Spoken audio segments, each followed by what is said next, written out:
Hello there. Sometimes in life, you are faced with two stark claims or two stark choices, and you know deep in your gut that neither is entirely true, that there is no one true way, but you still have to make that one choice because you don't even see the other options. Life is full of dichotomies like that, and most of them are false, but we don't necessarily see it at the moment. And it's even a bit funny because much of the time we're reminded of a vast selection of available choices. It's usually not limited to just two choices, and they're not always polar opposites either. So, creative people, artists, writers, musicians, entertainers of all kinds, hypothetically have an infinite array of possible creative decisions they could make rather than just two or even dozens. Theoretically, you have like an infinite amount of options. But obviously, we tend to end up in familiar terrain or familiar territory, if you will, because that's what we're familiar with. It's a bit of a redundancy, but it's important.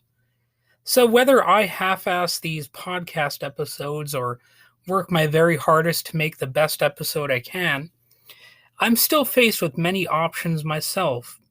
I have to decide which topics I'm going to pick, what subtopics I might bring up, which ones I will leave aside, and decide upon my word choice.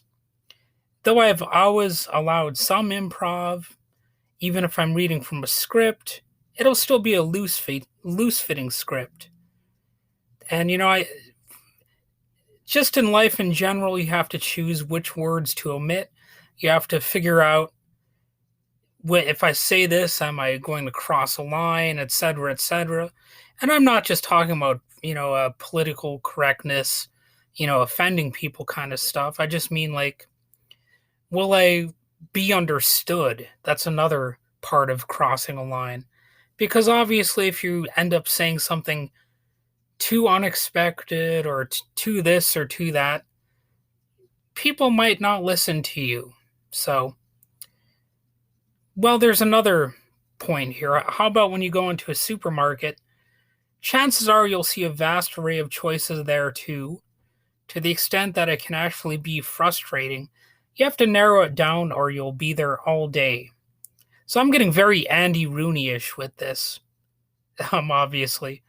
But the point is, we all need to narrow things down to simplify, and that is part of how our minds work, and it can work to our detriment sometimes too. We often engage in categorical thinking, and often those categories are just this thing is good or this thing is bad, and we train ourselves in that way both for convenience and for some perceived advantages. Hell, sometimes cowardice gets factored in because we're too afraid to see gray areas in a topic. There are various pitfalls to oversimplifying things, and we don't necessarily see them every time, right? When it comes to things like violent crime, which I've obviously talked about in this podcast on a number of occasions, I think there's a temptation for many to not really understand the motives or the mindset of the criminal because it may look like, somebody's identifying with the person if they do that too much. So if you're a true crime writer and you're trying to understand, what makes the killer tick, some people will instantly say, "Oh my God, he or she is sympathizing with them." So that's obviously one of the dangers in even talking about, controversial people or controversial subjects. And a problem I have with that is that I have this thing called a brain, and it is stubbornly interested in how things work. It wants to understand, hey, why did this person become a mass shooter? Why did this one become a murderer? Or what have you. Plus, I sort of hate to say it, but I know people who have criminal histories, and are they necessarily monsters? No, I don't think so. There is someone in my family, in fact, I'm not saying he's like a maniac, and I'm not even going to say his name, but it's somebody I know, and he narrowly avoided a prison sentence by making a deal barring him from ever returning to certain states. When I say that, I mean he is even barred from entering the airspace above those states. But do I think he's a supervillain? No. And frankly, with what I understand about the human brain and true crime, I've concluded that had my life gone just a little differently, if it had a few more lows than highs, I could have become a more violent person too. Maybe I could have even ended up in prison. Who knows? So, in some cases, I can look at a criminal and think, he or she appears to be reacting the only way they can to a world that doesn't exist for them. And to me, that is part of the logical problem of evil. If you are put in a certain environment, it may actually have some unique hells within, some of which no one else may be able to fully understand.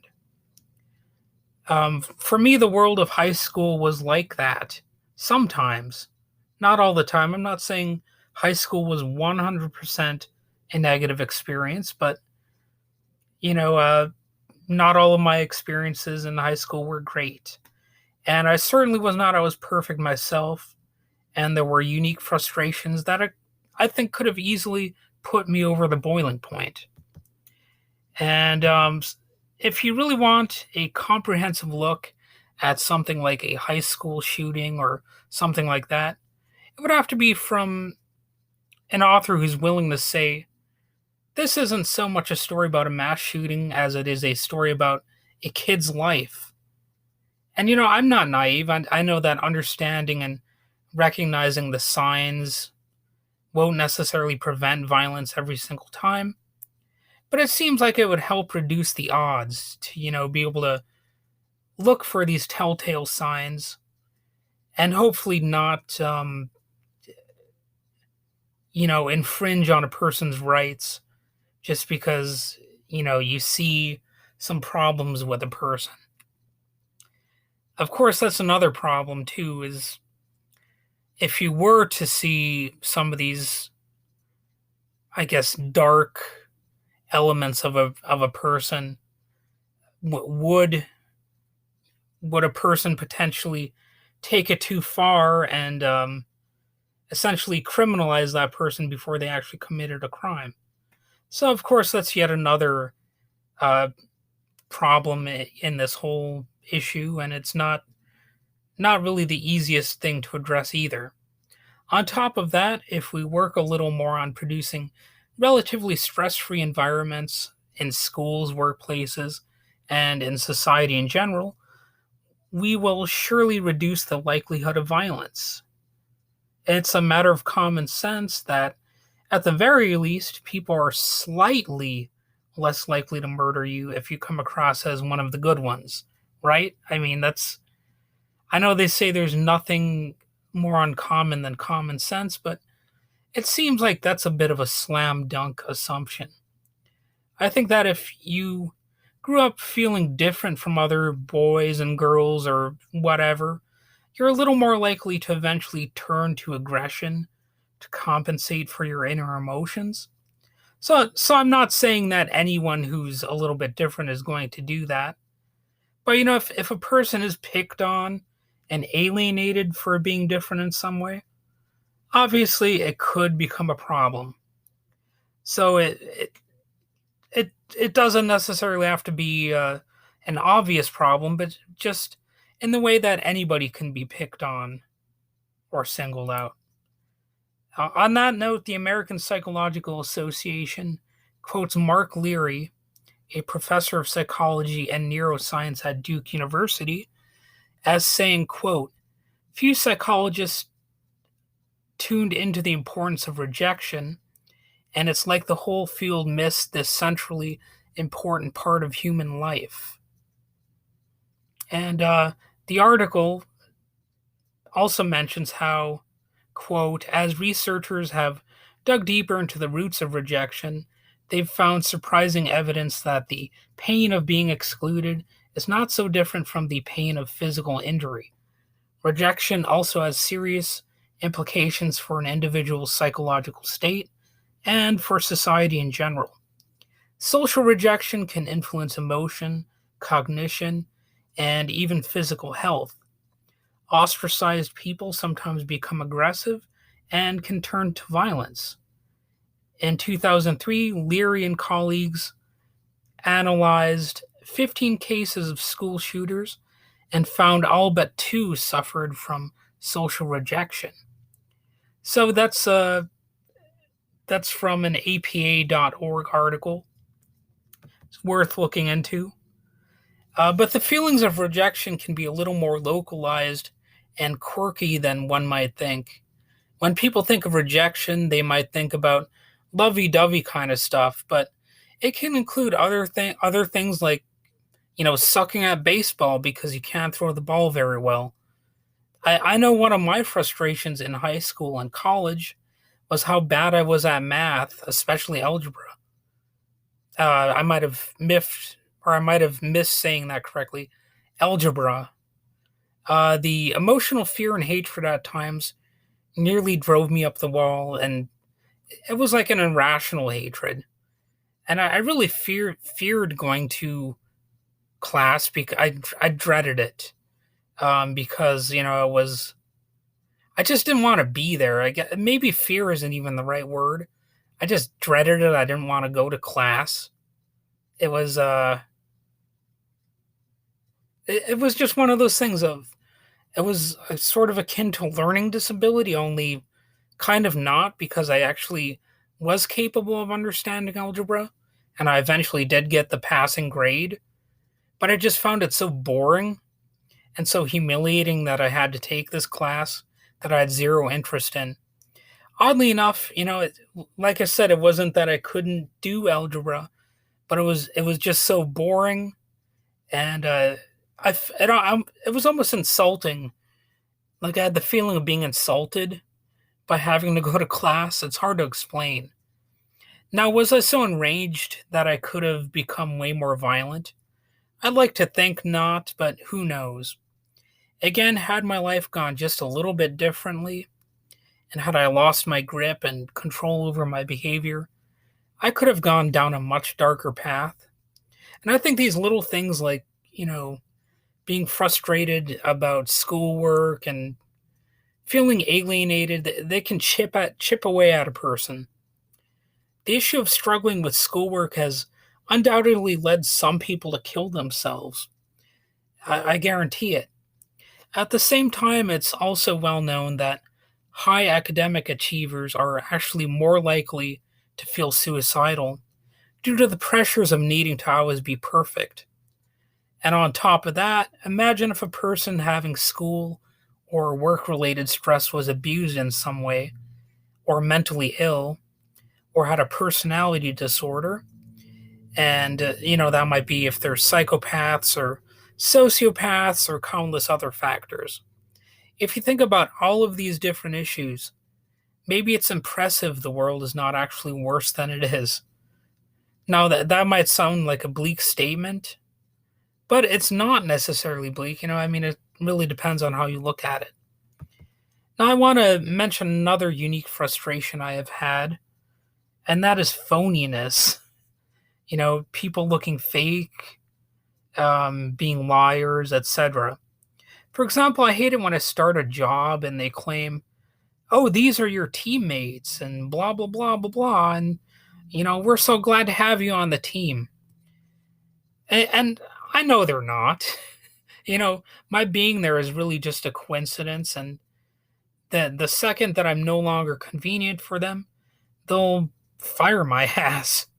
These people do not necessarily care about me, and this company certainly doesn't care about me.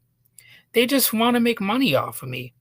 The second I'm no longer beneficial to them in any clear way, they'll just throw my ass out the door. And with a lot of people, they all seem nice and all that kind of stuff, but if you were like dying in a gutter, I think a lot of them would just walk on by. And we see that in large cities where there are plenty of homeless people. You know, they'll just walk past you, not even not even take a second to like notice you that well.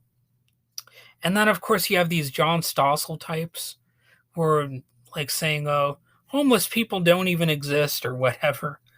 And oh man, there just so many dimensions of awfulness in that one little issue. But the point is, it's phony when these people say they care about you so much. A lot of the time, they don't even care about you hardly a little bit. And I get it. The company wants to seem nice, just like more people used to do. But it can be frustrating to see how fake the world is. I think other people out there feel the same way too. And frankly, I think that this perception of the world as being fake really makes it seem like a lie, or maybe even some sort of illusion. Like you go to a classic example. It's a bit of a stretch, but I'll still say it. Like if you go to a fast food place, they make the food look perfect, but then you actually get it, and it's like this mushy piece of crap burger compared to what the ad suggests. That's sort of a convenient example, but I think the imagery kind of makes the point a little stronger. So going back to the very original point here, I understand why people do certain bad things. I understand the pressure to cheat rather than to fail. I even understand why people do hit and run crimes. I mean, the logic is obvious. They don't want to end up in prison, so they flee the scene. I'm not saying it's justified, but it doesn't take a genius to figure out why it happens. Now, having said all this potentially controversial, maybe in some ways revelatory stuff, doesn't mean I'm excusing violence, or am I just trying to wrap my head around it, contextualize it, and learn how to approach it better as an issue. Then there's the classic issue. If someone hits you, are you going to hit back?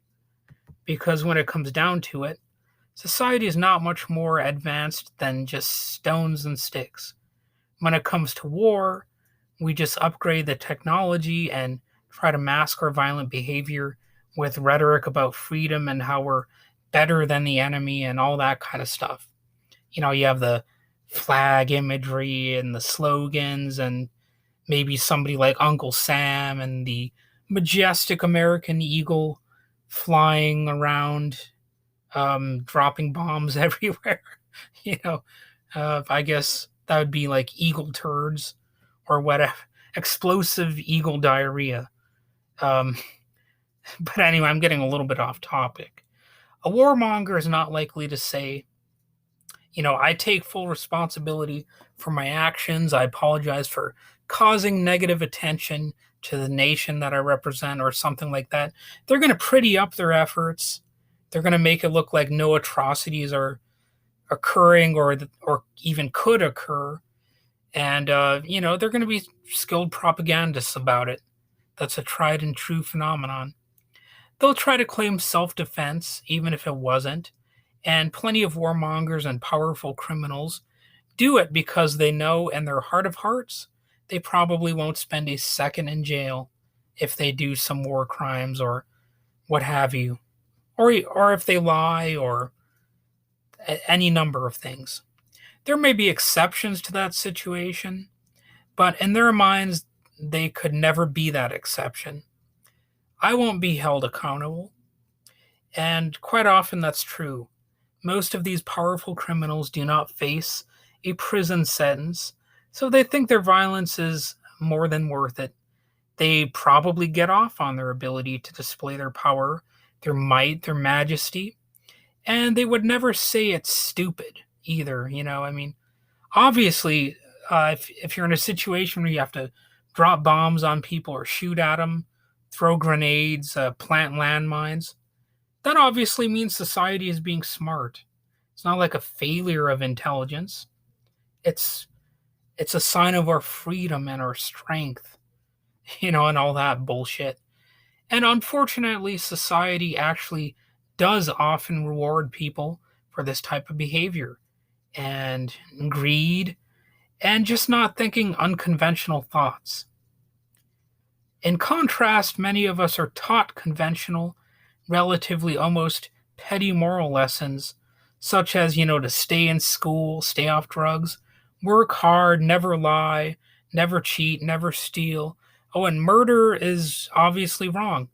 But if the government does it, the government does all of those things, well, again, it's in the name of freedom, and prosperity and goodwill towards man and, the whole shebang. Yet some of us see the powerful misbehave with impunity and we feel resentment of the hypocrisy of the system. We regard it as a sham and a shame and lash out at society for its double standards. Personally, I resent people who put up a mask of perfection and moral purity and all that jazz, when I know in fact they are anything but perfect. I went to schools with people and I know how children can be, as well as young adults. And of course, I know how adults can be as well. Looking back, I obviously was a child. I knew what it was like to be bullied on the playground, and I know what it was like to bully people on the playground. I've seen people crippled by depression, substance abuse, and so on. Fortunately, in some instances, it didn't last long, and I've seen people pull through the very worst of times. Still, if we want individuals' lives to improve, we need to stop rewarding psychopathic behavior at the top. We need a more humane way of doing things with a well rounded, less hypocritical, no BS approach to life, to the extent possible. Because the lies, in addition to being lies, ultimately lead to failure and destruction. And that may seem exciting at first, but even that can get boring when we become numbed and mindless to its effects. So, alright, that's about all I need to say about this. Um, Hopefully, you found it insightful in some way. And I'm basically done talking, so have a good day.